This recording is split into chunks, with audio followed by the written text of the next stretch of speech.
Yeah. Now let's start understanding how to create AWS Lambda functions.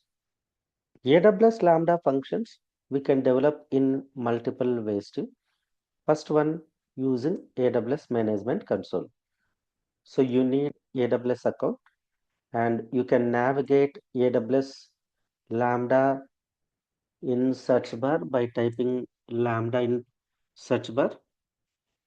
Then you can open Lambda.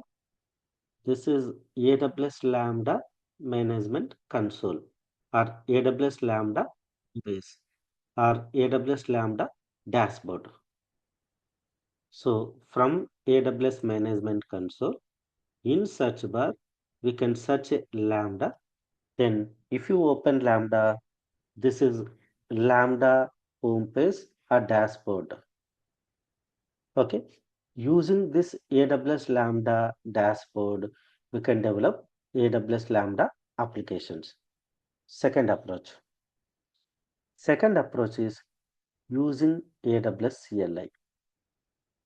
Using AWS CLI command, we can write Lambda functions, then we can submit Lambda functions, but this is complete command user interface. And other one, there is a approach called AWS SAM, serverless application model to implement implement Lambda applications.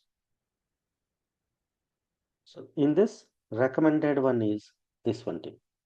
This is complete graphical approach. Graphical approach. You can see AWS Lambda dashboard. You can see different functions. If you want to create a function, you can click on. First, you need to select a language.